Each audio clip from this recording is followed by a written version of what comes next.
హైదరాబాద్ నగరంలో ట్రాఫిక్ సమస్యలను అధిగమించి మెట్రో ప్రయాణికులకు మెరుగైన లాస్ట్ మైల్ కనెక్టివిటీని అందించేందుకు ప్రభుత్వం చర్యలను చేపట్టింది. ఇందులో భాగంగా నగరంలోని పిఆర్టీఎస్ లేదా పేడ్ టాక్సీలను ప్రవేశపెట్టించేందుకు రంగం సిద్ధం చేస్తుంది. ఈ ప్రాజెక్ట్ సాధ్యాలను అధ్యయనం కోసం కన్సల్టెంట్స్ ను నియమించేందుకు హైదరాబాద్ మెట్రో రైల్ లిమిటెడ్ తాజాగా టెండర్లను ఆహ్వానించింది.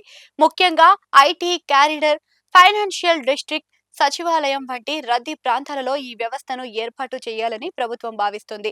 రాయదుర్గం, హైటెక్ సిటీ మెట్రో స్టేషన్ల నుంచి కార్యాలయాలకు సులభంగా చేర్చేలా ఈ పేడ్ కార్లను ఉపయోగపడతాయి.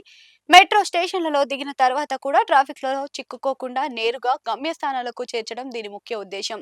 ఈ పిఆర్టీఎస్ వ్యవస్థ డ్రైవర్స్ లేకుండా విద్యుత్తో నడిచే చిన్నపాటి కార్లు ఎలివేటెడ్ ట్రాక్లపై ప్రయాణిస్తాయి. ఒక్కో కారులో 4 నుంచి 8 మంది వరకు ప్రయాణించవచ్చు. ఈ ప్రాజెక్టును పబ్లిక్ ప్రైవేట్ పార్ట్నర్షిప్ పద్ధతిలో design, build, finance, operate, transfer విధానంలోని చేపట్టాలని హెచ్ఎంఆర్విల్ నిర్ణయించుకుంది.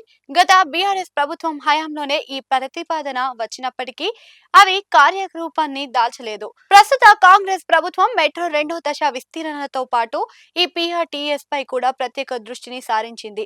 కన్సల్టెంట్ నియామకంపై కోసమని జారీలను టెండర్లకు బీడ్లుగా దాఖలు చేసింది. మార్చి 25న ఆఖరి తేదీగా నిర్ణయించింది. కన్సల్టెంట్ ఇచ్చే నివేదిక ఆధారంగా తుది మార్గాలు ఖరారు చేయనుంది.